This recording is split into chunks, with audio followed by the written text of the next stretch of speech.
दोस्तों नमस्कार, मैं डॉक्टर एमएल दौलतानी सूर्य शक्ति से दोस्तों एक नए विषय के साथ फिर आपके सामने उपस्थित हुआ हूँ।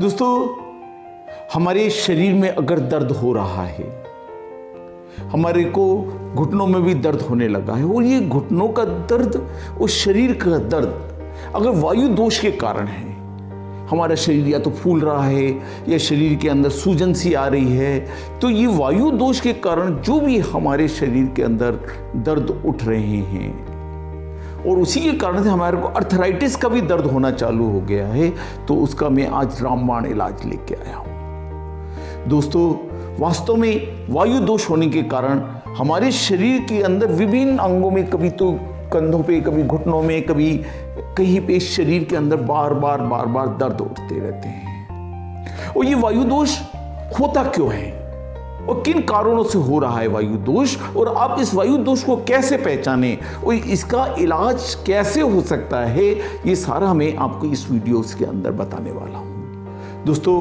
अगर आपने हमारे चैनल को सब्सक्राइब न किया हो तो कृपया सब्सक्राइब करें। मैं अब आपको ये बताता हूं कि वास्तव में आप कैसे पहचानें कि आपको वायु दोष है कि नहीं है। अगर आपके शरीर में दर्द हो रहा है बार बार और आप कभी पेन किलर ले लेते हैं, 2-4 दिन ठीक रहता है, फिर से दर्द होना चालू हो जाता है, आप इधर पलटते हैं, सोते समय सो भी नहीं पाते हैं सही से, तो इसका मतलब ये मान के चलिए कि आपका शरीर फूलने लगा है और आपको वायु दोष हो रहा है। वायु दोष का मतलब होता है शरीर के अंदर वायु स्पेस बन जाता है, आकाश बन जाता है, उस शरीर के अंदर वायु का दोष आ जाता है, जिसे वायु दोष बोलते हैं। आयुर्वेद में वात, पित्त, कफ। वात यानी वायु, वात यानी वायु दोष। तो ये वायु दोष की मैं एक की बात कर रहा हूं। आज वायु दोष के कारण अगर आपको दर्द हो रहा है तो ये किन कारणों से होता है, इसको भी समझना बहुत जरूरी है। हम लोग जब भी खाना खाते हैं, खाना खाने के बाद में उसके ऊपर तड़ाक से पानी पी लेते हैं, तो जो पानी जाता है खाना सही से नहीं पचता है और मेन टंकी के अंदर खाना जाके जठर अग्नि जो होती है वो अग्नि बुझ जाती है, जिसके कारण अधपचा खाना रह जाता है। वो अधपचा खाना जो वायु पैदा करता है वही हमारे शरीर के अंदर रोम रोम में करोड़ों टिश्यूज के अंदर वो वायु एकत्रित होती है, जिसे ही वायु दोष बोलते हैं। इसके अलावा आपने खाना खाया और खाना खाने के बाद में थोड़ी देर बाद दूसरा खा लिया, फिर तीसरा खा लिया, फिर चौथा खा लिया, ये भी वायु दोष का कारण है, क्योंकि इसके कारण से हमारी जठर अग्नि बार बार जलती है, बुझती है, जिसके कारण से हमारी पाचन शक्ति कमजोर हो जाती है। आपने खाना खाया और खाने के ऊपर ठंडी ठंडी आइसक्रीम खा ली, ठंडा ठंडा कोल्ड ड्रिंक्स पी लिया, ठंडा ठंडा फ्रिज का पानी पी लिया, ये भी वायु दोष होने का कारण है। इसके कारण भी हमारे शरीर के अंदर वायु दोष आ जाता है। रात को देर देर तक जाग रहे हैं और रात को कभी 1:30 बजे खाना खा रहे हैं और खा के एकदम खाना सो रहे हैं, रात को प्रोटीन खा के सो रहे हैं, और ये सारा का सारा जो है ये भी स्थिति हमारे शरीर के अंदर वायु दोष पैदा कर देती है। धूम्रपान, शराब आदि चीजों का सेवन भी हमारे शरीर के अंदर बहुत अधिक वायु दोष पैदा कर सकता है। आप आरामदायक आपने लाइफ बना रखी है, कोई एक्सरसाइज नहीं कर रहे, कोई योग नहीं कर रहे, कोई प्राणायाम नहीं कर रहे, इसका मतलब आपके शरीर के अंदर वायु दोष जरूर आएगा, और वही कारण होता है कि हमारे देश शरीर के अंदर वायु दोष का प्रवेश हो जाता है और हमारी लाइफ अनियमित हो जाती है। तो दोस्तों इस अनियमितता से बचने की कोशिश करें। अब मैं आपके सामने पेश कर रहा हूं वो रामबाण नुस्खा, जिस नुस्खे के माध्यम से हम अपनी इस स्थिति को सुधार सकते हैं, और इसके लिए हमको आवश्यकता होगी 3 चीजों की। सर्वप्रथम हल्दी। आप हमने चाहे तो ताजी हल्दी पीस करके उसकी चटनी बना सकते हैं या पिसी हुई हल्दी ले सकते हैं। दूसरी हमें आवश्यकता होगी काली मिर्च की, पिसी हुई काली मिर्च पाउडर की, और तीसरे हमें आवश्यकता होगी शुद्ध घी की। ये तीनों चीज लेने के साथ में इस प्रकार अब ये फार्मूला बनाएंगे जिससे कि हमारा यह वायु दोष रुक जाए।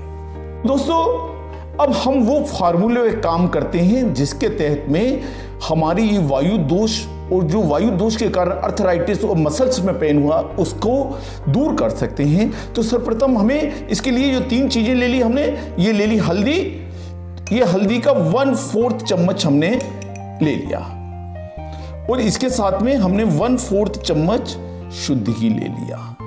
थोड़ा सा और ले लेते हैं 1/4 में। ये ले लिया, शुद्ध घी ले लिया, ये 2 चीजें ले ली। और ये जो काली मिर्च है, ये काली मिर्च का पाउडर है मेरे पास, ये काली मिर्च का पाउडर है। इसे 1/4 का भी 1/4 लेना है, कम लेना है, मतलब हल्दी से चौथा हिस्सा लेना है काली मिर्च को। काली मिर्च को इसके अंदर मिला लिया अपन ने। अष्टांग हृदय में महर्षि बाण भट्ट जी ने बताया हुआ है और हजारों साल पहले का ये सफल फार्मूला है। ये पेस्ट बन गया, हो गई। अब इसको मिलने के बाद में अब हमको लेना है गरम गरम उबलता हुआ पानी। अब 1 गिलास के अंदर ले ले, ये गरम गरम पानी ले लिया अपन ने, और गरम गरम पानी के अंदर अपन ने इसको डाल दिया। ये देखिए, और इसको मिला के ये अपन ने सवेरे सवेरे चाय बना ली। देखिए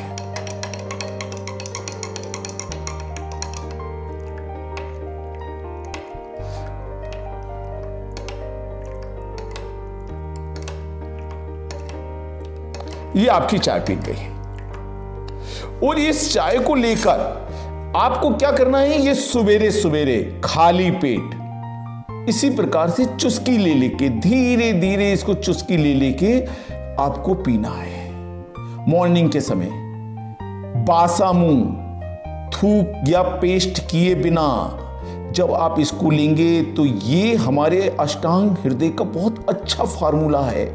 और हजारों वर्ष पूर्व हमारे पूर्वज लोग इसको प्रयोग करते थे, उन्हें वायु दोष नहीं हुआ करता था। लेकिन आज की स्थिति में चूंकि हम रिफाइन भी बहुत अधिक तेल यूज करने लगे हैं, वो भी हमारी वायु दोष का मुख्य कारण है।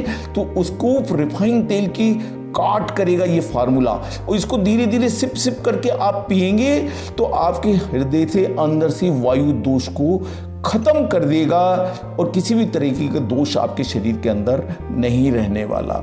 अब इस प्रकार आपने देखा कि हल्दी, काली मिर्च और हमारे शुद्ध घी का जो मैंने फार्मूला आपको बताया है, और आपने अभी तक जितनी भी हल्दी का और उसका प्रयोग किया होगा उस हल्दी से हटकर यह प्रयोग होगा। और वास्तव में हल्दी जो है हमारे शरीर के अंदर फिल्टर करती है, हमारी इम्यूनिटी पावर को बढ़ाती है और हमारे शरीर को डिटॉक्स करती है। और यहाँ तक ये होता है कि ये हमारे खून को भी पतला कर सकती है, जिसके अंदर खून के ब्लॉकेज रुक जाते हैं और हार्ट की गति अच्छी हो जाती है। तो हल्दी का प्रयोग हम सदा अपने किचन के अंदर सर्वाधिक रूप से करते हैं, और ये एक आयुर्वेदिक उपचार है जो मसाले के रूप से हमारे किचन के अंदर है। और काली मिर्च का हमने इसलिए प्रयोग किया है कि काली मिर्च जो होती है वो हमारी मसल्स पेन को दूर करती है, कठोरता पैदा हो जाती है, उस कठोरता को कम करती है, और शुद्ध की चिकनाहट पैदा करती है हड्डियों के बीच में जाकर, जिससे कि हमारी हड्डियों का अर्थराइटिस जो हो रहा है, वात के कारण, वायु दोष के कारण जो अर्थराइटिस हो रहा है, उससे हम बच सकते हैं। दोस्तों, आवश्यकता है कि इस फार्मूले को आप बनाकर भी रख सकते हैं, एक साथ बना लें, और एक साथ बनाने के बाद 4 दिन तक उसे प्रयोग कर सकते हैं। सवेरे सवेरे आपने इसका प्रयोग कर लिया। अगर आपको ज़्यादा स्थिति में है तो इसको एक टाइम आप शाम में भी प्रयोग कर सकते हैं कुछ दिन तक, और इसको ले सकते हैं। लेकिन इसके साथ साथ दोस्तों, योग जरूर करें, प्राणायाम जरूर करें, प्राणों का आयाम लाएं। अगर आपको वायु दोष है तो आपको वायु दोष को दूर करने के लिए आवश्यकता है नाड़ी शुद्धि प्राणायाम की। राइट नासिका से दबा के लेफ्ट से बाहर किया, धीरे से सांस को बुलाया, राइट से वापस, फिर इससे लिया, फिर लेफ्ट से वापस। चाहे किसी भी स्थान पे बैठ जाए, कुर्सी पे बैठ के किसी भी प्रकार से अगर जब आपकी प्राणायाम करेंगे, अपने शरीर के अंदर करेंगे तो वायु दोष कम होने लगता है, अपने आप शरीर से वायु दोष निकलने लगता है। कपालभाति बैठ के कर सकते हैं।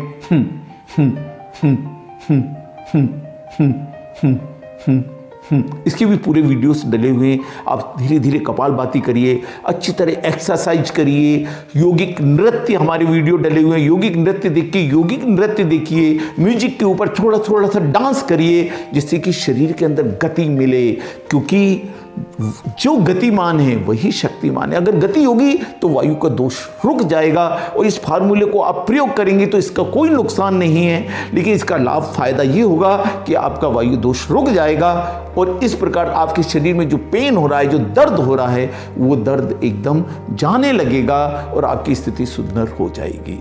दोस्तों, मेरे द्वारा इसी प्रकार से बहुत सारे वीडियोस बना के डाले गए हैं और इन वीडियोस को देखकर आप लाभ प्राप्त कर सकते हैं। आपने अगर हमारे चैनल को सब्सक्राइब न किया हो तो सब्सक्राइब करें और लाइक के बटन को जरूर प्रेस करें, जिससे कि हमारा मोटिवेशन बढ़ता है और हम आपको अच्छे अच्छे और वीडियोस भी पेश कर सकते हैं। दोस्तों, मेरा आपसे अनुरोध है कि इस वीडियो को अधिक से अधिक दोस्तों को शेयर भी करें, अपने भाइयों बंधुओं को शेयर करें, फेसबुक पे शेयर करें, जिससे कि बाकी लोग भी इस वीडियोस को देखकर फायदा उठा सकें और अपनी महंगी महंगी दवाइयाँ खा खा के हम लोग परेशान हो चुके हैं। उन महंगी दवाइयों से बचकर हम अपने जीवन को ऐसे स्वस्थ बना सकते हैं। आज इतना ही।